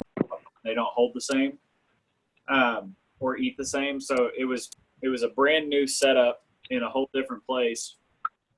I went to Mexico in January, just like a couple months ago, with my lady to go fish for permit and bonefish and tarpon, which was just a fishing trip, but it ended up being partially, for me, it was just a fishing trip. For her, it was vacation as well. And so I vacationed some. But I did my main like big fishing trip I've ever taken. I went to Brazil to go fish peacock bass with a group of guys. It was like a charter because we had to take like a big houseboat out in the woods. I did that October a couple years ago, and it's really difficult to go that far from home with a bunch of people that you don't know and fish, especially with a fly rod, because you're running line over your hand, So when you're stripping these big streamer flies, you get these cuts in your fingers that can get really gnarly by the end of a trip. So like maybe day 6 there, You know, we're standing in 110-degree weather every day. We have to drink 5 liters of water a day to make sure we don't dehydrate because you just sweat so much. And our fingers are just like, man, I wish I could show you my calluses in my joints here where like my fly line runs, because you get these super deep cuts. So by the end of the trip, I mean, I was so happy I was there. I was happy I caught the fish that I caught, but I was like, I never want to fucking do this again. I never want to come back here, because it was just so, it was brutal. And we had a nice ass boat to go back to at the end of the day, and people who, you know, we had food there and everything. But throughout the day, I missed my home. I missed my girlfriend. I tired of my hands, mosquitoes, and it was gnarly. So now my idea of a fishing trip has changed, and now I just want to go somewhere and fish for like saltwater fish or trout, either or. I don't really want to go into any jungles anymore. I would love to go back to Canada. We did a trip to Wisconsin a couple years ago, me and my buddy Dave, and maybe 4 or 5 years ago, we drove up from Arkansas to Lake Sheboygan and fished the Sheboygan River during the Chinook salmon run. And that one is one that I would recommend to everyone, because you don't really think of that quality of fish living in the States. You know, I mean, we've got all these famous areas, but you don't think of like holding up I guess the contiguous United States. You think of that kind of stuff for Alaska, but doing it in Wisconsin is totally a trip. Right. There's like, we caught pike, we caught all in the Sheboygan River, which is mostly private, but you can park, and as long as your feet are wet, you can walk into the private water. So you have to stay in the water, you know?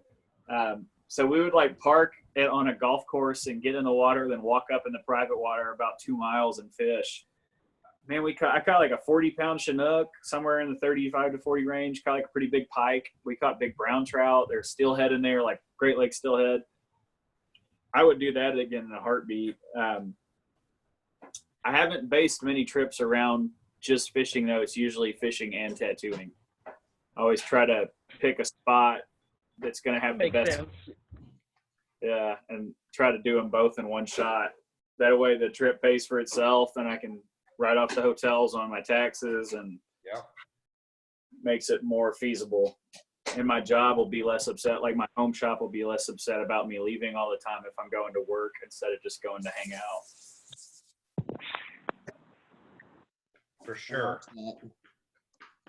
Yeah, I think we've all discussed, you know, like planning, like just 100%, hey, let's go on this trip. It's going to be fishing only, you know, like it's hard to kind of coordinate, you know, a bunch of adult lives, you know, with doing fishing trips. But I went up to Arkansas. My girlfriend, she's got family in Jonesboro.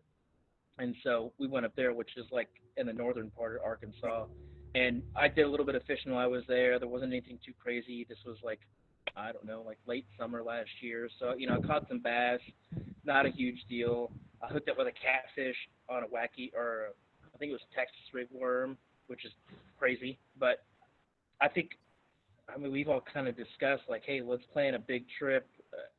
I don't know. Have you ever kind of thought of the idea of doing any kind of guided things or anything like that in Arkansas, just because you're so informed on the areas and where to go and where to catch fish? Or is it just purely like it's your fun thing, it's recreational? Or I thought about doing some guiding several years ago, and you know, I'd meet people who were out fishing who needed help, and give them my information and maybe go meet them at the river and show them around for a day and stuff like that.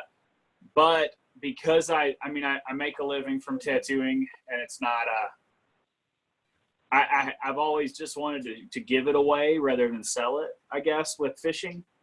I like the idea of having people come to Fayetteville to get tattooed, and then, you know, like if you're coming from, say, I had a father and son and a buddy, so it's 3 guys came up from Austin, Texas last summer to all get tattooed. And so I took the day off technically, and I took them fishing all day.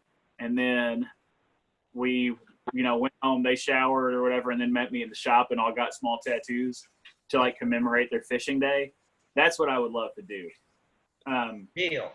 We're in. Yeah, it's cool, Yeah. You got 4 dudes who are totally down. But we can get Sean in on this. That was my segue. We would have to come to Arkansas and fish with you and get tattooed. Sean may raise his hand. You can't really tell. He's all black in that video. Yeah. I think Sean's going to go get more whiskey. John's passed out. But I like. Oh, there we go. Sean's a veteran. Sean will outdrink us all. Drew, you and then save the world. You pet your dog earlier? Yeah. Let's see. Murph, come here. Where's the pooch? Come here, Murphy. Now she's solid black. I don't see her super well. Come here. All right, this is Murphy. This is her butthole. This is her butthole. Yeah. Katie's gonna put a light on her so you can see her. Here she is. Here's Murph. What's cool about Murph? Check this out. Watch. She doesn't care. You do whatever you want. She just. I was off the couch. She doesn't count. Yeah, she doesn't care. Cody, come here, Cody, man. Cody, come here. He's very shy. Anytime I am overly loud, he goes and hides. I think both of our dogs are adopted, and I think that our little dog Cody, I think he used to get beat or something because he's real shy. But 2 little dogs, and I got this cat. Look at the size of this cat. Yes. This is Alley Cat. He also doesn't care if you flip him upside down or just hold him. He's just a sweet one. Yep. And that's my family. Katie's running around. Making tacos. We've got a cat also. Black cat, black dog. I don't know. Duck dog. In quarantine, my lady has cooked every day. It has been so fucking cool. I don't know if you guys have had it like that, but man, awesome. Feel like I'm living in the 1940s. I just I made some money today, and she's like, great, I'll cook. And that's it. See? This is how we're gonna do it. See? Yeah, totally. Cody. Well, what about hunting? You in on trying to chase some pigs when you come back to Dallas? So, man, I want to hunt pigs. That's the main thing on my list for that. I'm not a big hunter. I've hunted. I've killed one in my life. I've gone deer hunting a lot, but I'm just not a big. It hasn't ever been a priority. Sure. Time management. And man, I love squirrel hunting. Like I would squirrel hunt with buddies because you can all run around and tree squirrels and I would do that any day of the week. And I enjoy deer hunting as far as sitting in a stand just to not have to do anything or think about anything is pretty nice. But I'm not a big hunter, but I would love to go chase some pigs. I've got a Ruger Super Blackhawk with a Bisley grip for hunting pigs. It's 44 mag. What do you guys for them? Do you have a lease with pigs on them? We do. We've got access to plenty of property with pigs. Yeah. Awesome. I have a client here who I've been tattooing recently who told me he's got some land that's only an hour from me, and he's got a family of about 60 pigs that are all in that 25 to 100 pound range. And then he's got 2 big boars that are running around out there that are 300 plus. And they don't run together. It's you got the family and you have 2 boars that hang together. Yeah, you see the big boars run lone usually. Yeah, he told me I could come hunt them, but it hasn't lined up yet. I want it to because that would be a joy. I don't have the ability to eat pork. My stomach doesn't do well with it, and so I haven't shot a pig for that reason. Okay. Just shoot him. Yeah, because I don't want to shoot them just to fucking kill them. I want to do something with them. So I've been eating small amounts of pork for the last year and a half. When my girlfriend is a bacon fan, so anytime we're out and she orders bacon, I'll have a bite of it. And a couple months ago, I ate 2 pieces of bacon in a day, and I decided I'm ready to shoot a pig. Nice. Yeah, I'm in. If you come to Texas and want to shoot pigs, and we go shoot pigs, and you want to leave it lie, we may or may not cut it up. We don't care. We have a big problem. You guys have a huge. You don't care if you just shoot it to shoot it. That's the whole deal, man. When you get down here, next time we're all gonna get tattooed. Hopefully, we can schedule some time for you to come out to the farm, do some fishing, and like Austin has already said, maybe sit out and try to get some pigs. The spot that they have, I am just lucky to join them on it. It's not my spot, but it is a nice pond. We're actually trying to kind of manage it a little bit, and we just last weekend we went and sit out and put a trap out for pigs, and they're out there. When is prime time? Like, what's the best time of year? Now, 24/7, 365. Okay. But right now, especially. It's more of like when's more comfortable. Right now, 75 at midnight, real comfortable. Okay, yeah. Nope, hardly. Mosquitoes aren't kicked up hardcore yet. So. What kind of firearms do you use mostly? ARs. I've heard that matter. 5.6 and 2.23 are a little small for. I've got a bolt action. Okay. That'll be fine. What the ear? Yeah. No matter what, if it's in the ear, it'll drop them. I've killed lots of pigs with 223. Okay. What you were talking about, your 44, clearly no problem. I just want to see what that does. Oh boy. Pink mist. I've killed with 223. Nowadays, I shoot a lot of 300 blackout, 308. My wife shoots a 6.5 Creedmoor. Like, man, just a lead injection to the ear pretty much does the trick. Cool. Yeah, I've heard about guys with like 2.23s and 5.56 shooting pigs like 4 or 5 times and getting up and running off. And because I have no experience with it, I haven't been over. Yeah, I mean, you're not gonna shoot them like a deer, you know. You're not gonna lung them. You're not gonna lung them with much of anything and kill them. You gotta shoot for head and neck. Yeah. Like you catch it, you catch that brain like right in this vicinity, you're fine. Okay. Cool. So. Yeah, I'm into it for sure. Whenever. And if you want to do that and you don't want to bring guns, there's plenty floating around. Like, don't sweat it. Yeah. Whatever. Bringing guns is fun though. I'm looking at a few right now. They're on the floor right there. I was wondering with the hog problem in Texas, when they're going to take all the big gun show nuts and round them up and have them march across Texas like a militia and kill pigs. Well, they've suspended. You don't have to have a hunting license to hunt pigs anymore. Awesome. You don't have to get a license. No limit, I imagine. No. Oh no. No, we have a pig trap. That big of a problem. My wife's uncle traps pigs, and I think that he's shot 30 or 40 in one trapping. Like, yeah. No, it's a problem here. We've seen videos of people blowing up pigs with like 10 pounds of tannerite. I've seen those videos, yeah, and all the helicopter hunts. I've seen a lot of helicopter hunt videos. So, I said I'm really limited on hunting. I've only ever killed one deer, and then it's just squirrels. To me. Yeah. Squirrels are delicious. Yeah, squirrels are just fun to hunt too. And Sean will know this, you can tie flies with them. Not that I have, but you can. They're useful. You're not wasting any of it. Those zonkers, the rabbit fur that you use to tie your meat whistles and zonkers, you can totally do you can do that with squirrel straps, and then you can do squirrel tail nips and all that. You just have to do you buy your own stuff, Sean? Abe, go ahead. I was gonna say, do you just, when you get like that, do you just like cut strips of that off and just like tan it, or tan the whole thing and then cut it into strips, I guess? I would imagine. Well, Sean could answer this. I can't. Yeah, tan the whole hide. So actually, I have a client out in, he has a ranch out in Cisco, Eastland County. So he lets me go out there and deer hunt. So last year, as a thank you gift, I brought him like a bunch of clousers that I tied with the bucktail from the previous year's deer.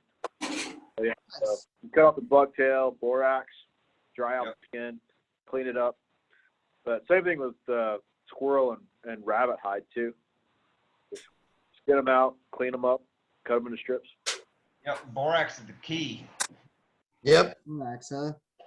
So I did this my Do last you tie flies? details. What's that, Jared? I was asking, Drew, do you tie your own flies? Do you do any tying at all? Or Suck at it, man. I'm very lucky in that aspect. So I'll tie like little tiny stuff like ruby midges. And a few years ago, I was fishing like cell bugs religiously, so I would tie those because I would go through a lot of them. But my lady enjoys tying flies, and she is pretty good at it too. And so I have it really made with that, is that my girlfriend will totally, I could tell her that striper are running and she would tie me striper flies. When I went to Brazil, my number one catching fly, and man, I got flies from a bunch of different people. My number one catching fly was something that my girlfriend threw together. oh yeah. Yeah, she rules. Awesome. and so I don't tie that much. Being that I tattoo for a living, and then I do art in my extracurriculars, I feel like everything that I do for fun and for work is like 1.5 feet from my face. And my eyes have really started to wear it over the past few years, so I can't see at a distance very well in here. I got glasses this past year. And so tying flies is just like another hobby of tiny, meticulous shit that you have to stare at really close. Doesn't have much appeal to me right now, which is silly to be a fly fisherman and not tie flies, but I haven't had it. I'm a bass fisherman, and I don't make my own soft plastics. I mean, I want to, but that's only been a recent thing. I just want to recycle my old shit. You know, I don't like throwing stuff away, but I mean, yeah, we don't. All these other guys, we don't make our own shit. You know, I can't hate on people who don't. You know, like you're a consumer when it comes to that. You know, you're helping people who are doing it, giving them money. I don't feel bad about it. I don't necessarily have, you know, when you catch a fish on a fly that you tied, there is a certain amount of pride to that, where it's like, I made this and it full the fish. But I did make a bunch of flies once, and they did full fish then. So I was like, all right, I know I can do this. I'm going to go back. Check that box. Yeah, and really, if it's like, it would take me 45 minutes to tie like a mid-sized streamer, you know, I'm just not quick. I see guys who make musky streamers that would take me 1.5 hours to make, you know, and it's like $10 to buy. And, you know, I charge $150 an hour to tattoo. So it just doesn't weigh out. Yeah, there's a lot of math there that doesn't work out. Yeah, if I really enjoyed it, and man, there's been times where I've like, a couple of years ago, I went and met some guys over on the White River and stayed in a cabin with them. They were guys I really didn't know that well. And we stayed up in the living room, and the conversation went towards like women. And I'm not really like a pussy talker. I don't really talk about women. I've been with the same woman for 6 years, and I don't want anyone thinking about her sexually, you know, so I just don't fucking talk about that stuff. So I was like, I'm just going to sit here and tie flies, you know, and everyone ended up weaning off of what they were doing to head in the direction of tying flies. And, you know, I enjoy that. I enjoy the camaraderie of stuff like that. But I don't like sit at work and think all day about when I'm going to get home and be able to tie a fly, you know, or I don't think of patterns and think, oh, I might be able to make that work. Guys who are good at it, Sean, you're a good fly tyer, correct? I'm sure you're not going to toot your own. It's one of those things at the point now, it's like I tie flies for my trips. Yeah. And that's about it, because I literally have tied tens of thousands of flies at this point. Like I've got other stuff to do with my time. So it's like if somebody asked me to tie flies for money, dude, it's almost like I almost try to price myself out of it just so. Yeah. I'd rather At least $5,000. Yeah, $40 a dozen. Yeah. $40 a dozen will get it for you. Yeah, I get it. Yeah, it's meticulous. You know, it's tedious, and so you have to. You really have to be in the zone. You have to pay attention. It's hard to do while you're doing something else. Like I can draw while I watch television. I can't draw and tie a fly, or tie a fly while watching television. I think anybody who can tie fly, I can tie a fly, but like tying a bunch of flies that match each other. Yeah. So you have that's like to me like crazy how you like replicate them and they look the same. Yeah, I've got buddies who will sit down and tie like 8 dozen, you know, and it's like, what the fuck are you doing? You're doing the same thing, you know, 96 times in a row. How is that? How does your brain do that? And I admire it. I just don't have it. Yeah. I wish it did. It'd be a skill that would be nice to have. I'm just not very good at it. Also,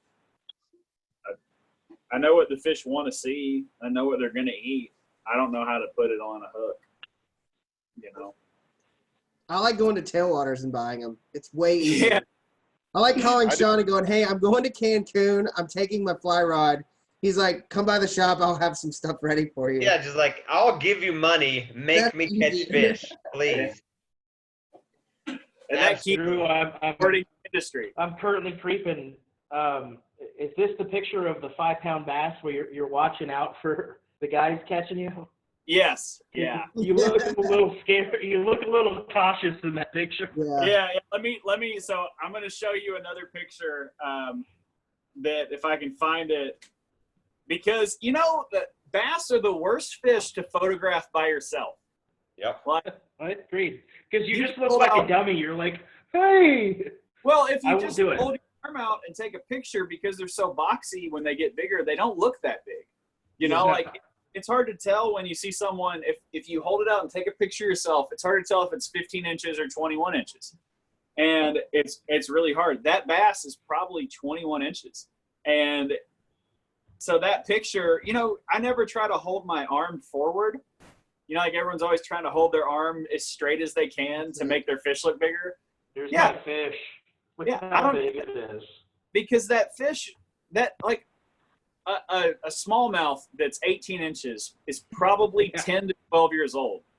And so that fish spent 10 to 12 years growing in a river.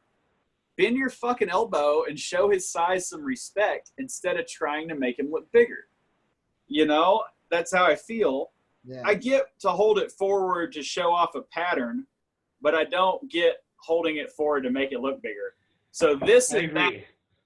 where you can see its size. My whole life trying to figure out how to make Wow. it bigger. It was a big fish. And I got lucky with mine. I caught that big fish out of Lake Cliff, and thankfully enough, there was another fisherman, you know, just on the other side. He's like, dang, bro, you want me to get a picture? I'm like, hell yes, I do. Come here, man. And, like, got a picture. Because I'm holding it like this, you know, not like, you know, so this is a big fucking fish. And the same thing when I caught a 4-pounder out of there last year, and some dude was walking his dog. He's like, hey, man, that's a nice fish. And I was like, yeah, you should take a picture for me, please.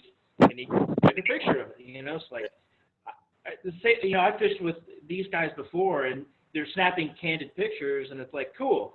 I don't want to, here's my fish, man, caught it. Yeah, you know, that- with the camera. nothing makes Like, me more upset no. when I'm looking at a fish I'm photo. not that kind of dude. I want to be prideful.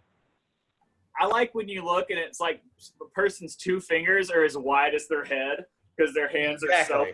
forward. Or it's like you're craning your shoulders in just to make it look bigger. I think it's so disrespectful to the fish. It's one thing if you're trying to show their pattern and you're like not really trying to show yourself. So you're It's like, like, look how pretty this fish is, you know? but when you have a truly big fish, pinning it close to your body really shows respect to the fish, I think. And then I think it's just more honest, you know? And Totally. I've caught some brown trout that were probably 15 years old. I caught one once that may have been like 18 years old. And it's like, this fish has been swimming in this water since I was 12. I should bend my fucking elbows for him. You know? Yeah. It's painful when you see those. I only caught this fish for the photographs. It's a common practice. It's a common practice, especially because I mainly bass fish. It's a common practice with bass fishermen when they catch a big fish to do one of these. Like, Yeah. check out this fish I caught. Like, dude, like, we get it, you know? Like, you caught a fish. Like, if you're going to own it, dude, fucking own it. Like, hold it up like this next to you. Like, it's cool. Like, Austin, we went out to the farm last week, caught some nice long fish, and he held it on his forearm. Like, hey, dude, this is Yeah. the size of the fish I caught. So this- Like, look, this is my Check out arm. this fish, Yeah. dude. Like, and that's, I mean, that's just dudes blowing smoke up their own asses, and they want to Yeah. look cool on the internet. Jared, And that's- you just need to get that ruler Whatever. tattooed down your calf. I've thought I don't about have room. Me how too. smart would it be I don't to have any room. I can put some hash marks on him right on this side. You should do a ruler that's like 18 inches and shrink it down like to like 75%. Yeah. So it's really only like 13 inches long, you know? Yeah. Just fucking put that on your inner thigh down, and you can hold whatever you want to, like fish. Plus, it makes my dick look bigger. Yep. I have a buddy who's a fishing guide who used to be able to swipe through his pictures, and the fish would stay the same, but the person in the boat would change, because every fish he caught that was 21 inches, he would lean his head back and hold it forward, and his person would be there. It was like the same photo a million times. And I get it as a guide, because you really do have to generate business, and social media is so key to making money nowadays. Sean, do you book through social media a lot, or you mostly book through Tailwaters? Right now, it's through social media. So because we've been the shelter in place, Yeah. we're not advertising guide trips through the shop per se. Yeah. But most of mine have been like clients from last year, and then through my social media posts. But I've posted like one picture from a guide trip this year. But most of mine, normal circumstances, actually through the shop, just because I'm the Tailwaters guide at this point. So. Yeah. Man, I got to get this, sir. I'll return. Okay. See you in a second, man. Well, we need to go chase big gar behind Tailwaters. Sean, me and Austin were just talking about this a little ago, and I would love to get out with you sometime. I mean, I'm a conventional fisherman, obviously, but I told him, I was like, we need to try to get out with Sean sometime. Like, I think it'd just be fun to take a day. What? No, we could totally do like a Brazos trip. You guys are up for like an overnight trip.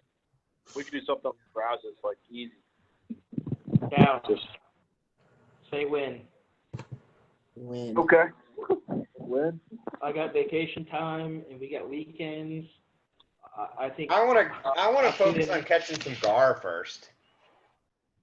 There's catch some gar with Sean. You're cutting out, dude. There's a To bunch me. of- What? Can you hear me?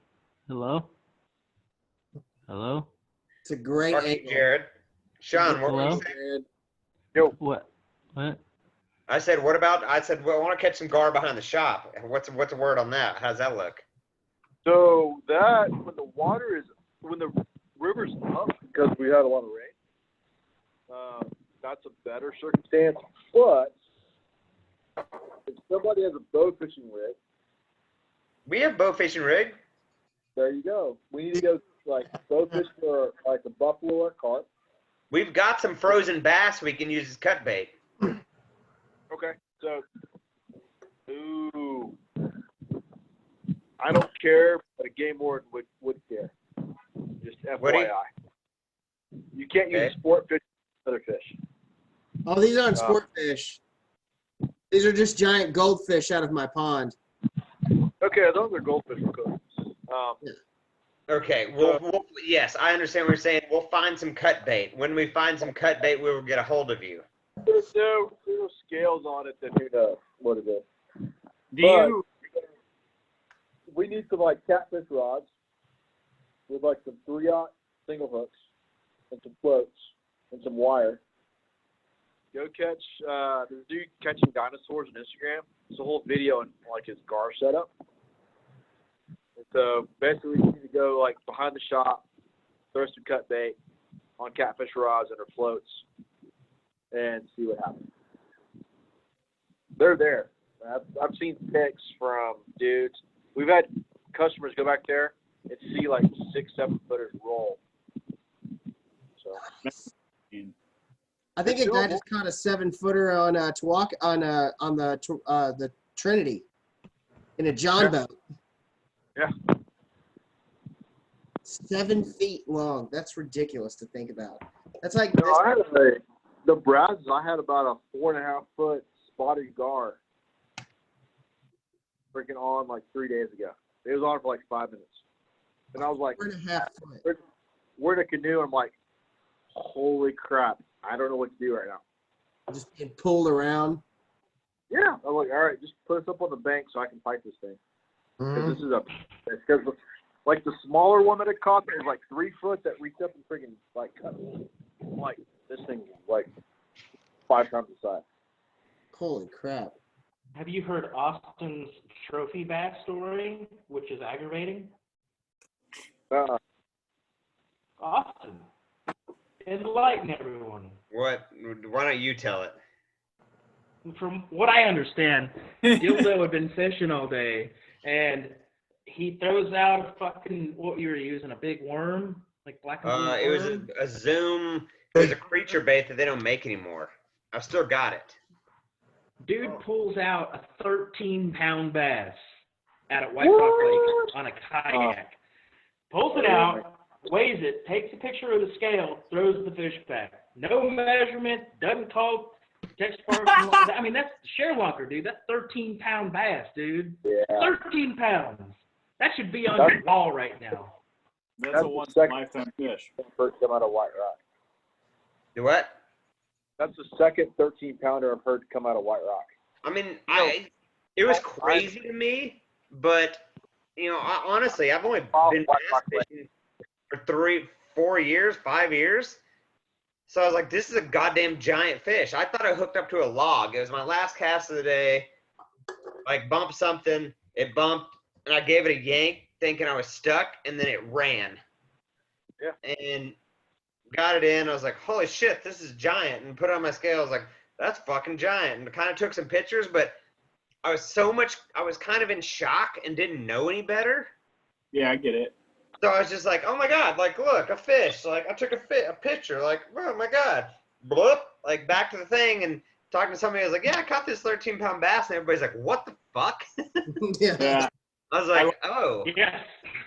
I like that you said it was your last cast of the day. Like you would catch a 13-pound bass and be like, I need to keep trying for a bigger fish. And honestly, like, it was like 10:30 a.m. and I was done. I was literally done. I'd caught a few fish already. I was like, one more.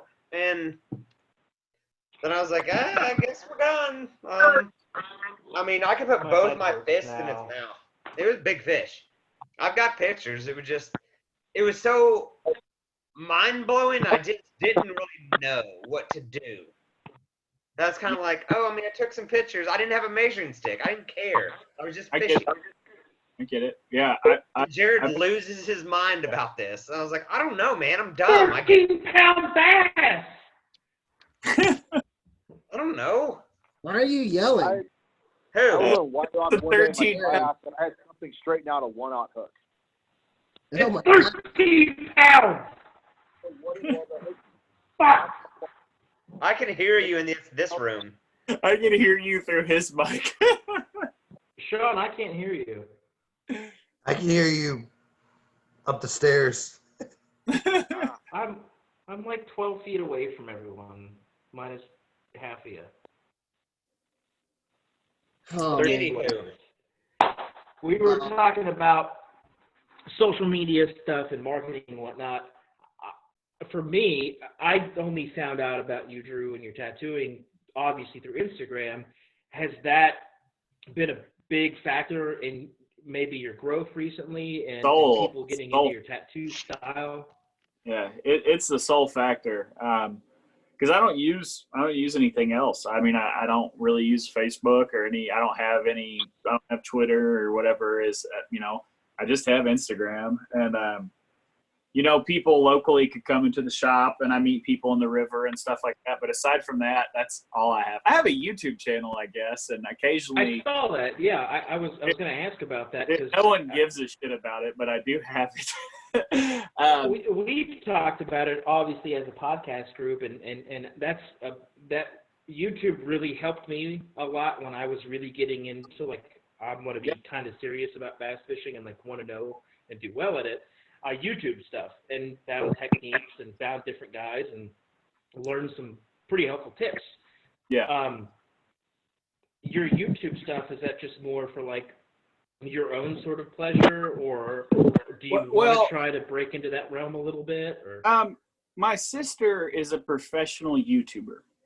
She's got I don't know how many. She's got several, like 100,000 subscribers. She like makes a living from YouTube, and she was the reason I started doing it. She's really into like homesteading and like house, like hobby farming and stuff like that, and she's exceptional at it, and she has a very charismatic personality. So she started. We talked about this kind of. Yeah, it just took off for her. She was telling me that people would like to see my life because she says I have an interesting life. And so I decided I would make videos, you know, like doing like tattoo trips, or it's like I'm going to go to Denver and I'm going to fish and tattoo, and then Salt Lake and Reno or whatever, and I'm going to make a video of the whole trip. And so I did, and I was really driven to do it. And I made a few videos that I was really proud of, but I didn't know shit about YouTubing. And so I used music that I liked, not thinking about it being copyrighted. And so there's a songwriter, Bill Callahan, who I like, and he's signed with Drag City Records, and Drag City Records flagged all of my videos and had them all taken down. And my computer crashed at the same time, and so all that footage is lost. And so I have no record of it. And it all got taken down, and it just really put like it threw a wrench in my motivation. Totally, yeah. No, I can understand that one for sure. So now I've kind of changed my tone on there, and I decided that I would just make like really short, brief, no music, instructional videos on how I catch fish. You know, like how I fish smallmouth in March, because no one fishes for smallmouth in March. And so I just try to make videos that are like 2 to 3 minutes, and they're just information, and that's it. And there's no music, so nothing can be, you know, changed. But even then I have some issues because I don't have the same drive. And then I'll make a video and it's like, well, it's 3 months before the season really changes, before the technique changes. So I could only technically make like 8 videos a year if I stayed on top of it. So smallmouth, like I did a smallmouth video, I think last year in winter on how to target them in like early season. And then I just put up a video recently about dead drifting like jigs with a fly rod. And I want to film a topwater video, but I can't do that for another month because the fish aren't looking up here yet. Hopefully, I don't know. I guess I would like to break into that realm a bit because I like fly fishing, and I like the idea of spreading knowledge to people who can't afford to pay a guide. 100% agree with that. I think I've had this philosophy for a long time. I think knowledge should be free, which is why I hate that I'm paying to go to college, but that's a whole nother rabbit hole I don't want to get into. But it's the same thing like with, you know, like I was talking about like with bass fishing, you know, like, and I've been friends with these guys for a while. And when it came to our outdoor interests, it's been nothing but, you know, no one's harping on you. There might be a little bit of ball busting, but it's a community. Hey, listen, you're into the same things I'm into. I want to help you do this. I might give you a hard time here and there, but at the same time, my goal is to get you to where you want to be. Yeah, it's like an awesome outlook to have on things, because I think there are a lot of people who are very guarded with that information, and they don't want people to do what they're doing, which I think is a shitty way to look at things. Because if you're an excellent fly fisherman and you don't want to share that with anybody, and you enjoy that for the rest of your life, when you die, the knowledge is done. You know what I'm saying? Yeah. Like, why not share that and let people enjoy it, and let the community of fly fishing, outdoor recreational activities, whatever, grow and expand into something that could be greater than it is before, you know? And you don't have to give away your best stuff. You just give away like your B stuff, you know, like This is B-list spots. This is my B-list information. It will help you significantly. And then I don't have to worry about you stepping on my toes too much. 100%. Yeah, I feel that way. And I mean, I get guides got to make a living. And I think that a guide's purpose is a lot of times to take you and show you their water. But there's a lot of people starting. I was leaving the creek yesterday.